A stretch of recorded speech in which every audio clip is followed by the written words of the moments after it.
लक्ष द्यायचंय फळ्यावर. भाषा व भाषा विकासाच्या पायऱ्या एमपीसीच्या दृष्टीने बोलणार आहेत. भाषा व भाषा विकासाच्या पायऱ्या सगळ्यात महत्वाच्या आहेत. आपल्याला काही डीप प्रश्न विचारला जात नाही आणि एमपीसी ला सुद्धा डीप प्रश्न विचारला जात नाही. प्रश्न बरोबरच त्या ठिकाणी आपल्याला असतो. सगळ्यात महत्वाचं पहिल्यांदा भाषा नावाची व्याख्या आपल्याला खूप वेळा पोलीस भरतीला आलेली आहे. विचार भावना व्यक्त करण्यासाठी, विचार व्यक्त करण्यासाठी जे वापरलं जातं, करण्यासाठी जे वापरलं जातं त्याला आपण भाषा म्हणतो. तुमच्या मनातले विचार असतील, भावना असतील, ते व्यक्त करण्यासाठी जी गोष्ट वापरली जाते त्याला आपण भाषा असं म्हणतो.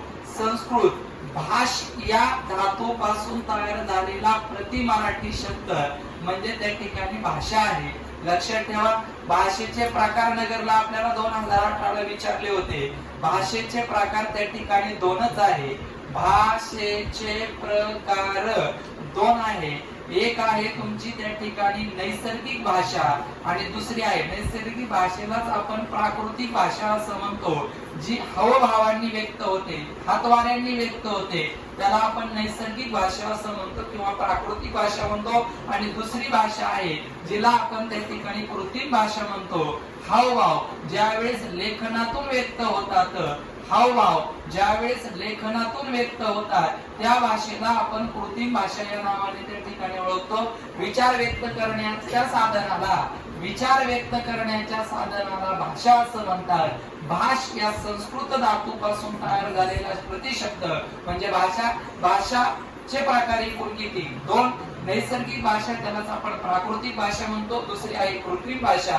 नैसर्गिक भाषेला हावभावांची भाषा असं म्हणतो आणि कृत्रिम भाषेला हावभाव ज्यावेळेस आपल्याला लिखाणातून व्यक्त करायचे असतात त्या भाषेला आपण त्या ठिकाणी कृत्रिम भाषा म्हणतो. भाषा विकासाच्या पायऱ्या आपल्याला पोलीस भरतीला विचारल्या होत्या, एमपीसी ला विचारल्या होत्या.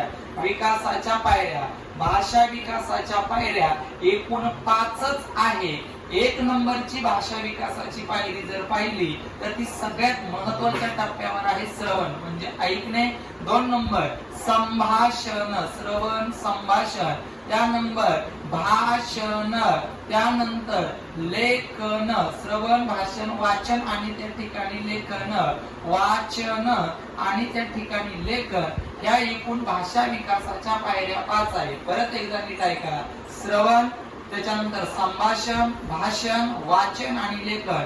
जर तुम्हाला तुमच्या भाषेचा विकास करायचा असेल तर या 5 पायऱ्यातून त्या ठिकाणी आपल्याला जावं लागणार आहे. पुन्हा एकदा विचार व्यक्त करण्याच्या, भावना व्यक्त करण्याच्या साधनाला भाषा म्हणतात. भाषेचे प्रकार एकूण त्या ठिकाणी 2. नैसर्गिक आणि कृत्रिम भाषा. भाषा विकासाच्या पायऱ्या एकूण त्या ठिकाणी 5 आहे. श्रवण, संभाषण, भाषण, वाचन आणि त्या ठिकाणी लेखन. आपल्याला प्रश्न आला होता भाषेमुळे टिंब सोपे झाले. सगळ्यात महत्वाचं लेखन. जर भाषेचा किंवा त्या ठिकाणी तुमच्या सगळ्यात महत्वाचं लिपीमुळे काय सोपं झालं किंवा भाषेमुळे काय सोपं झालं तर लिपीमुळे, भाषेमुळे लेखन त्या ठिकाणी सोपं झालेलं आहे. लक्षात ठेवा. लिपीचा शोध नसता लागला, वेगवेगळ्या भाषांचा शोध नसता लागला तर लेखन करणं सोयीस्कर झालं नसतं. त्यानंतर सगळ्यात महत्वाच्या अभिजित भाषा,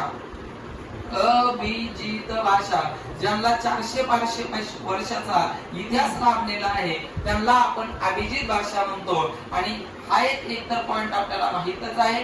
त्याचबरोबर अजून एक मी नवीन पॉइंट काढलेला आहे. अभिजात नृत्य कौशल्य किंवा शास्त्रीय नृत्य. भारतामध्ये खूप नृत्य आहे, त्याच्यातले शास्त्रीय नृत्य किती त्याचं उत्तर त्या ठिकाणी 8 आहे. स्पर्धा परीक्षेला प्रश्न विचारलेला आहे. शास्त्रीय नृत्य किती त्या ठिकाणी 8 आहे. आता अभिजित भाषा त्यालाच आपण शास्त्रीय भाषा म्हणतो. मी नितीन प्रश्न टाकताना भारतातल्या शास्त्रीय भाषा किती आहेत असा प्रश्न टाकलेला आहे. या अभिजित शब्द वापरलेला नाहीये, मी शास्त्रीय वापरलेला आहे. राज्यसेवेला शास्त्रीय शब्द वापरलेला आहे, अभिजात शब्द वापरलेला नाहीये. आणि 6 आहे. मग त्यांचा क्रम देताना सगळ्यात महत्वाचं मी 1 नंबर तमिळ लिहिल, 2 नंबर, 3 नंबर, 4 नंबर, 5 नंबर आणि 6 नंबर मी ओडिया लिहिल. सर असं का लिहिलं? तुम्हाला मधल्या भाषा माहित नाही का? माहित आहे मला. पण सगळ्यात जुनी अभिजात भाषा तमिळ आहे आणि सगळ्यात नवीन अभिजात भाषा ओडिया आहे. अभिजात भाषा तमिळ तामिळनाडूची, नंतर आंध्र प्रदेशची त्या ठिकाणी तेलुगू ही अभिजात भाषा आहे. त्यानंतर कर्नाटकची कन्नड ही तुमची अभिजात भाषा आहे. केरळची मल्याळम ही अभिजात भाषा आहे. आणि देवनागरी लिपीची जननी संस्कृत ही त्या ठिकाणी अभिजात भाषा आहे. ज्या भाषेला 400-500 वर्षापूर्वीचा इतिहास लाभलाय. खूप मोठ्या प्रमाणामध्ये त्याच्यामध्ये साहित्य संपदा देण्यात आलेली आहे, संशोधन झालेलं आहे. अशा भाषांना केंद्र शासन अभिजित भाषा म्हणून दर्जा देतं. सगळ्यात 1 नंबरची तमिळ, सगळ्यात शेवटची ओडिया. तमिळ, तेलुगू, कन्नड, मल्याळम, संस्कृत आणि ओडिया. चालता चालता जीकेचा एक प्रश्न 2017च्या पोलीस भरतीचा सांगून जातो. मल्याळम खालीलपैकी कोणत्या राज्याची भाषा आहे? त्याचं उत्तर केरळ आहे. संस्कृत सगळ्यांचीच आहे. तेलुगू त्या ठिकाणी आंध्र प्रदेशची, कन्नड कर्नाटकची, तमिळ तामिळनाडूची, ओडिया ओडिसा राज्याची त्या ठिकाणी आहे. शास्त्रीय नृत्य एकूण त्या ठिकाणी 8 आहे. चला पुढे जायचंय आपल्याला. प्राचीन लिपींचा अभ्यास करायचा आहे आपल्याला. आता प्राचीन लिपी, प्राचीन लिपी कोणकोणत्या आहे? सगळ्यात महत्वाची ब्रह्मदेवाने तिचा शोध लावलाय, त्याला ब्राह्मी लिपी म्हणतो. सर्व लिपींची जननी, सर्व लिपींची जननी कोणती लिपी आहे? तर ब्राह्मी लिपी आहे. प्रत्यक्ष ब्रह्मदेवाने जिचा शोध लावलेला आहे तिला ब्राह्मी लिपी म्हणतो. त्यानंतर गांधारी लिपी, गांधारी लिपी, गांधारी लिपी, गांधारी लिपी, गांधारी लिपी सुद्धा त्या ठिकाणी महत्वाची एक लिपी आहे. त्यालाच आपण खरोष्ट लिपी म्हणतो, त्यालाच आपण गांधारी लिपी सुद्धा म्हणतो. खरोष्ट लिपी, खरोष्ट लिपीला दुसरं नाव आहे गांधारी लिपी. लक्षात ठेवायचं आहे 3 नंबर जिचा आपल्याला सविस्तर अभ्यास करायचा आहे ती म्हणजे देवनागरी लिपी. देवनागरी लिपीलाच आपण त्या ठिकाणी बालबोध लिपी असं म्हणतो. आणि ही लिपी डावीकडून त्या ठिकाणी उजवीकडे लिहिली जाते, डावीकडून उजवीकडे लिहिली जाते, तिला आपण देवनागरी लिपी म्हणतो. देवनागरी लिपीमध्ये कोणकोणत्या भाषा लिहिल्या जातात? मराठी असेल, हिंदी असेल, गुजराती असेल आणि त्यानंतर संस्कृत असेल, या 4 भाषा तर लिहिल्याच जातात. त्याचबरोबर बंगाली आणि पाली, बंगाली आणि पाली या 2 भाषा सुद्धा त्या ठिकाणी देवनागरी लिपीमध्येच त्या ठिकाणी लिहिल्या जातात. लक्षात ठेवा. आणि चौथी लिपी आहे मोडी लिपी. मोडी लिपीलाच आपण धाव लिपी सुद्धा त्या ठिकाणी म्हणतो. त्या प्राचीन लिपी आहे. इकडं भाषा झाल्या, इकडं लिपी झाल्या. ब्राह्मी लिपी, सर्व लिपींची जननी खालीलपैकी कोणती? ब्राह्मी लिपी. खरोष्ट लिपीला काय म्हणतात? गांधारी लिपी. देवनागरी लिपी कुठून कशी दिली जाते? डावीकडून उजवीकडे. राज्य सेवेच्या मुख्य 2019च्या पेपरला प्रश्न आलाय, मराठी भाषेचं लिखाण कोणत्या लिपीत करतात? पर्याय पहिला आहे का देवनागरी लिपी अ, पर्याय दुसरा क क बाळबोध लिपी, नंतर इथं तुमची खरोष्टी लिपी आणि इथं तुमचा पर्याय धाव लिपी द नंबरचा, नंतर पर्याय तुमचा अ ब बरोबर ब क. तसेच प्रश्न तुम्हाला 1 तारखेला त्या ठिकाणी दिसतील. असो या 4 लिप्या त्या ठिकाणी झालेल्या आहेत. आणि देवनागरी लिपी मुरड घालून लिहिली जाते. देवनागरी लिपी मुरड घालून लिहिली जाते. त्याच लिपीला आपण त्या ठिकाणी मोडी लिपी म्हणून त्या ठिकाणी ओळखतो. ब्राह्मी लिपी सर्वात प्राचीन लिपी आहे. ब्राह्मी लिपी सर्व लिपींची जननी आहे. नीट बघा बरं का. इथं बघा, इथं नीट लक्ष द्यायचं. तुम्हाला मी प्रश्न काय सांगितलाय की ब्राह्मी लिपी सर्व लिपींची जननी आणि देवनागरी लिपी ही कायची आहे? संस्कृत भाषेची त्या ठिकाणी जननी म्हणून त्या ठिकाणी तिला ओळखलं जातं. पुन्हा एकदा 2 मिनिटात सर्व आणि लगेच पुढे जाऊ. भाषा विचार व्यक्त करण्याच्या साधनाला आपण भाषा म्हणतो. भाषा संस्कृत धातूपासून तयार झालेला भाषा. भाषेचे प्रकार 2 नगरला प्रश्न आला होता. नैसर्गिक त्याला आपण प्राकृतिक फक्त हावभावाची भाषा आहे आणि कृत्रिम भाषा हावभाव लेखनातून व्यक्त करण्यासाठी. भाषा विकासाच्या पायऱ्या 5: श्रवण, संभाषण, भाषण, वाचन, लेखन. लिपीमुळे काय शक्य झालं? लेखन शक्य झालं. अभिजात भाषा, शास्त्रीय भाषा 6. सगळ्यात जुनी तमिळ, सगळ्यात नवीन ओडिया. तमिळ, तेलुगू, कन्नड, मल्याळम, संस्कृत, मल्याळम केरळची आहे. अभिजित किंवा शास्त्रीय नृत्य त्या ठिकाणी 8 आहे.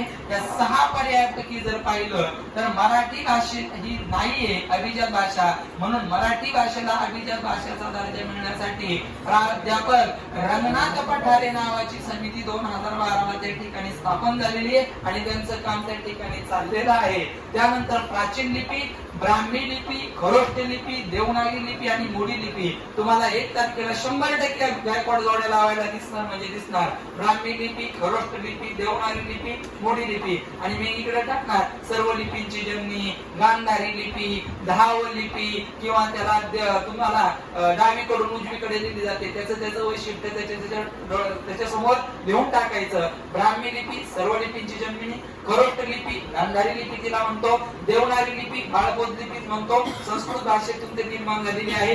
डावीकडून उजवीकडे देवनागरी लिपीमध्ये मराठी, हिंदी, गुजराती, संस्कृत या 4 भाषा लिहिल्या जातात शिवाय बंगाली आणि नेपाळी. प्रश्न आहे पेपरला की देवनागरी लिपी खालीलपैकी कोणत्या भाषा लिहिल्या जातात? पर्याय त्याचं मराठी, हिंदी, गुजराती, संस्कृत. आणि मोडी लिपीला मुरुड घालून लिहिण्याच्या पद्धतीला मोडी लिपी म्हणतात. मोडी लिपीलाच त्या ठिकाणी आपण धाव लिपी म्हणतो. आणि भारताच्या राज्यघटनेमध्ये जर विचार केला तर एकूण भाषा जर पाहिल्या तर एकूण 22 भाषांचा आणि 6 अभिजात भाषांचा त्या ठिकाणी समावेश करण्यात आलेला आहे.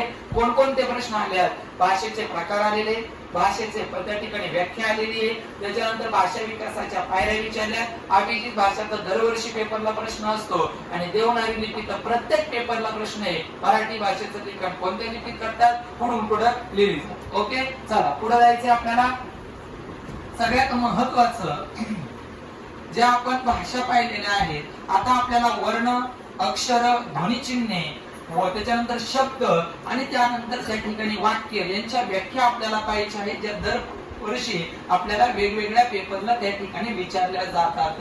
मी 1 तारखेचं नियोजन चाललंय. 1 मार्चला दररोज आपले पेपर सुरुवात होणार आहे, त्याच्यावर माझं बोलण्याचं काम आहे. ओके, चला आता नीट लक्ष द्या. आपण व्याकरण शिकणार आहे. व्याकरणाला काय म्हणलं जातं ते पहा. भाषेच्या स्पष्टीकरण करणाऱ्या शास्त्राला, भाषेच्या स्पष्टीकरण करणाऱ्या शास्त्राला आपण व्याकरण या नावाने ओळखतो. लक्षात ठेवा, त्याच व्याकरणाला पतंजलीने शब्दानुशासन या नावाने ओळखलेला आहे. आलेला पेपरला प्रश्न. व्याकरण भाषेच्या स्पष्टीकरण करणाऱ्या शास्त्राला व्याकरण म्हणतात. पतंजलीने व्याकरणाला टिंबटिंब म्हटलंय, शब्दानुशासन. व्याकरणाला शब्दानुशासन खालीलपैकी कोणी म्हटलेलं आहे? पतंजलीने त्या ठिकाणी म्हटलेलं आहे. आणि सगळ्यात महत्वाचं 1805 मध्ये विल्यम कॅरी नावाच्या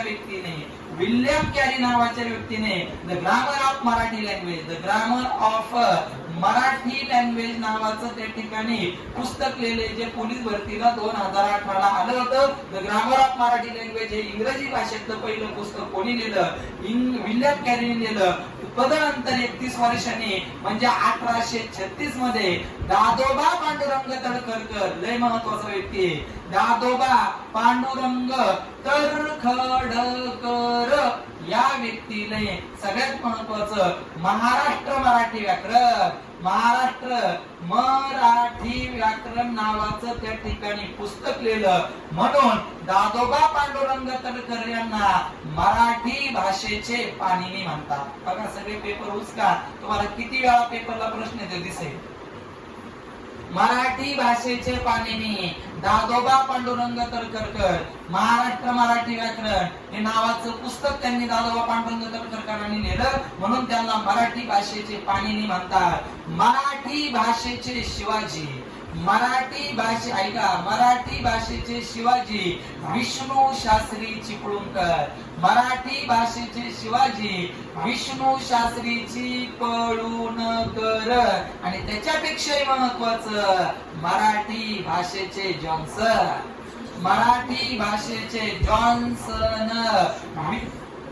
कृष्ण शास्त्री मराठी भाषेवर विष्णू शास्त्री चिपळूणकर आणि इथं कृष्ण शास्त्री चिपळूणकर.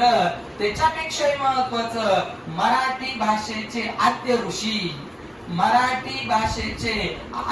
ऋषी ज्यांनी दर्पण नावाचं पहिलं वृत्तपत्र चालू केलं, बाळशास्त्री जांभेकर. बाळशास्त्री जांभेकर यांना मराठी भाषेचे आद्य ऋषी म्हणतात. मराठी भाषेचे शिवाजी विष्णू शास्त्री चिपळूणकर, मराठी भाषेचे जॉन्सन कृष्ण शास्त्री चिपळूणकर, मराठी भाषेचे आद्य ऋषी बाळशास्त्री जांभेकर यांनी दर्पण नावाचं पहिलं वृत्तपत्र मराठी भाषेत लिहिलं. त्यानंतर मराठी भाषेचे शिवाजी आणि मराठी भाषेचे मराठी नवकाव्याचे जनक येणारे प्रश्न पेपरला. आणि मराठी नवकवितेचे जनक, मराठी नवकवितेचे जनक केशवसूत कृष्णाजी केशव दामले, कृष्णाजी केशव दामले. आणि मराठी नवकाव्याचे जनक बाळासाहेब सीताराम मर्ढेकर यांना मराठी नवकाव्याचे जनक म्हणतात. आणि मराठी नवकवितेचे जनक कृष्णाजी केशव दामले, त्यांना टोपण नाव केशवसूत या नावाने त्या ठिकाणी ओळखलं जातं. आणि त्यानंतर सगळ्यात महत्वाचं मराठी भाषा दिन 27 फेब्रुवारीला साजरा केला जातो. तो वि.वा. शिरवाडकर म्हणजे कुसुमाग्रज यांच्या नावाने त्या ठिकाणी साजरा केला जातो. त्यांचा जन्मदिवस जे ज्ञानपीठ मिळवणारे दुसरे महाराष्ट्रीयन व्यक्ती 1984 ला. आणि हा मराठी भाषा दिन, बघा का नाव, मराठी भाषा दिन, मराठी राजभाषा दिन, मराठी राजभाषा दिन. आणि अजून एक शब्द आहे मराठी राजभाषा गौरव दिन, मराठी राजभाषा गौरव दिन. फक्त ऐका, सगळं मार्क पडून जाणार आहे. मग मी पेपरला प्रश्न टाकला 27 फेब्रुवारी कोणता दिवस साजरा करतो? पहिला पर्याय मराठी भाषा दिवस, दुसरा पर्याय मराठी राजभाषा दिवस, तिसरा पर्याय मराठी राजभाषा गौरव दिवस आणि चौथा पर्याय वरीलपैकी सर्व तुम्हाला उत्तर लिहायचंय. खूप महत्वाचं व्याकरण भाषेच्या स्पष्टीकरण करणाऱ्या शास्त्राला व्याकरण म्हणतो. पतंजलीने व्याकरणाला शब्दानुशासन म्हटलंय. 1805 मध्ये विल्यम कॅरेने the grammar of Marathi language नावाचं पुस्तक त्या ठिकाणी इंग्रजी भाषेतून लिहिलं. 1836 दादोबा पांडुरंग तळकरकर मराठी महाराष्ट्र मराठी व्याकरण, मराठी भाषेचे पाणिनी त्यांना म्हणतात. मराठी भाषेचे शिवाजी, लय महत्वाचे प्रश्न, विष्णू शास्त्री चिपळूणकर, मराठी भाषेचे जॉन्सन कृष्ण शास्त्री चिपळूणकर, मराठी भाषेचे आद्य ऋषी बाळशास्त्री जांभेकर, मराठी नवकाव्याचे जनक भासी मर्ढेकर, मराठी नवकवितेचे जनक कृष्णाजी केशव दामले म्हणजेच त्यांना आपण केशवसूत म्हणतो. 27 फेब्रुवारी मराठी भाषा दिन, मराठी राजभाषा दिन, मराठी राजभाषा गौरव दिन हा कुसुमाग्रज वि.वा. शिरवाडकर यांच्या स्मरणार्थ साजरा केला जातो. आणि आज 21 फेब्रुवारी आहे आंतरराष्ट्रीय भाषा दिन त्या ठिकाणी साजरा केला जातो. चला, व्याकरण झाल्यानंतर सगळ्यात महत्वाची संकल्पना आहे त्या ठिकाणी वर्ण. वर्णानंतर सगळ्यात महत्वाची संकल्पना आहे अक्षर. अक्षरानंतर सर्वात महत्वाची संकल्पना आहे ध्वनिचिन्हे. ध्वनिचिन्हानंतर सगळ्यात वेळा प्रश्न विचारलेला शब्द आणि सगळ्यात जास्त वेळा विचारलेला वाक्य आणि नंतर आपले वर्ण चालू. सगळ्यात महत्वाचं वर्ण तोंडावाटे बाहेर पडणाऱ्या मूलध्वनींना, तोंडावाटे बाहेर पडणाऱ्या मूलध्वनींना, मूलध्वनींना वर्ण असे म्हणतात. प्राचीन वर्णमालेमध्ये 48 वर्ण आहेत आणि आधुनिक वर्णमालेमध्ये अजून पण बऱ्याचशा पुस्तकात 50 आहे, पण त्याचं उत्तर 52च आहे. प्राचीन वर्णमालेमध्ये 48 वर्णांचा समावेश आहे. इंग्रजी मधून घेतलेले प्राध्यापक अरविंद मंगळूरकरांनी आणि 2009 ला घेतले, त्यांचा समावेश करण्यात आला नाही. पण 48 नंतर ते 2 स्वर इंग्रजी मधून घेतलेले वाढवले आणि त्यानंतर श आणि ञ ही संयुक्त व्यंजन सुद्धा 2012 ला जीआर आला, ती सुद्धा त्या ठिकाणी वर्णच आहे. म्हणून सध्या आधुनिक वर्णमालेमध्ये 52 वर्णांचा त्या ठिकाणी समावेश झालेला आहे. वर्ण तोंडावाटे बाहेर पडणाऱ्या मूळ ध्वनींना आपण त्या ठिकाणी वर्ण म्हणतो. अक्षर नाश न पावणारे, नाश न पावणारे, मी सगळं राज्य सेवेला आलेल्या प्रश्नावर होतो. नाश न पावणारे त्यांना टिंब टिंब म्हणतात. अक्षर नाशच पावत नाही. ध्वनिचिन्हे आपल्या आवाजांच्या किंवा ध्वनींना, आवाजांच्या खुणांना किंवा ध्वनींना टिंब टिंब म्हणतात. ध्वनी चिन्हे त्या ठिकाणी म्हणतात.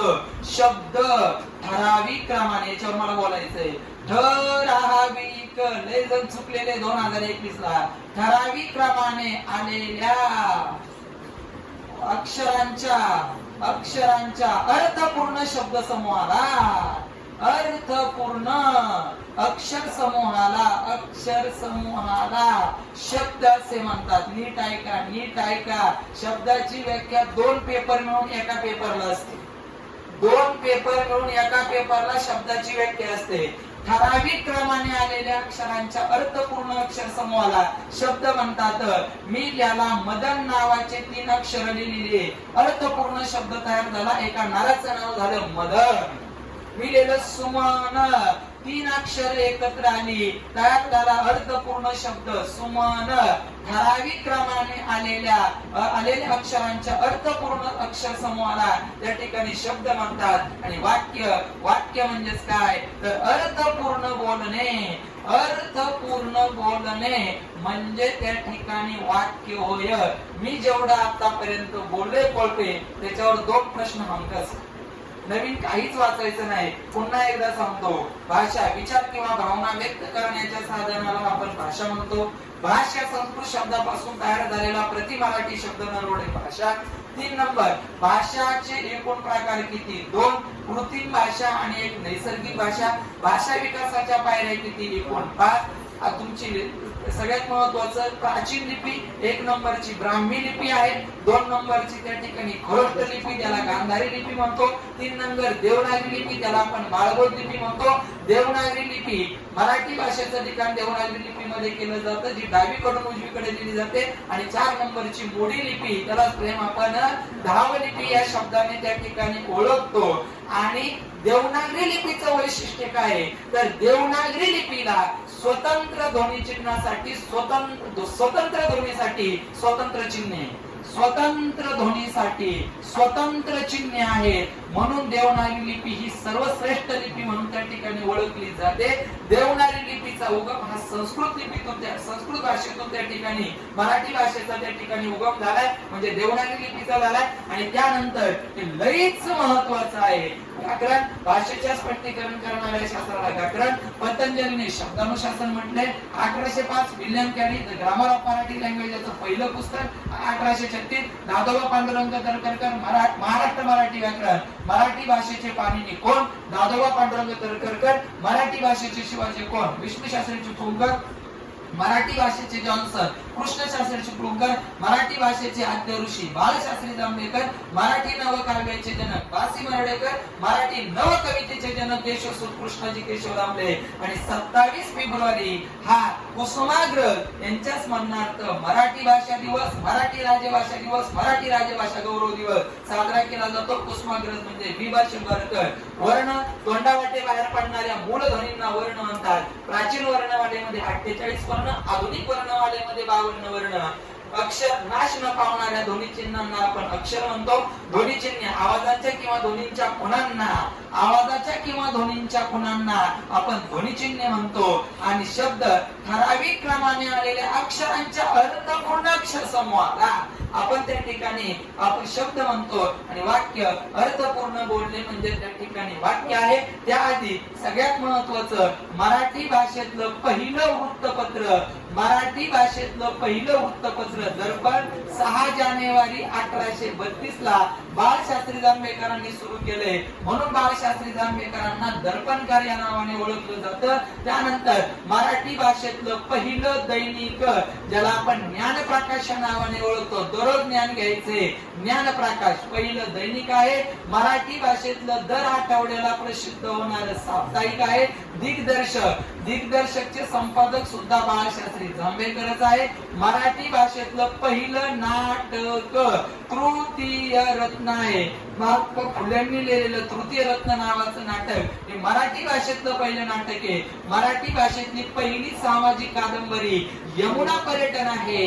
यमुना पर्यटन बाबा पदमजी या व्यक्तीने त्या ठिकाणी लिहिलेली आहे. मराठी भाषेतली पहिली सामाजिक कादंबरी. त्यानंतर मराठी भाषेतला पहिला पोवाडा त्या ठिकाणी अग्निदास या नावाने प्रसिद्ध आहे. अग्निदास अफजल खानाच्या वधावर त्या ठिकाणी लिहिला होता. मराठी भाषेतला त्या ठिकाणी पहिला पोवाडा आहे. मराठी भाषेतलं पहिलं नाटक तृतीय रत्न त्या ठिकाणी झालेलं आहे. अशा पद्धतीने महत्वाचे घटक: पहिलं वृत्तपत्र दर्पण, पहिलं दैनिक ज्ञानप्रकाश, पहिलं साप्ताहिक दिग्दर्शक, पहिलं नाटक तृतीय रत्न महात्मा फुले, पहिली कादंबरी यमुना पर्यटन बाबा कदमजी आणि पहिला पावडा अग्निदास त्या ठिकाणी आहे, जो त्या ठिकाणी अफजल खानाच्या वधावर त्या ठिकाणी लिहिण्यात आलाय. सर फळ्यावरचं काय लक्षात ठेवा, हे शब्द लईच महत्वाचा आहे मराठी भाषेची कहाणी.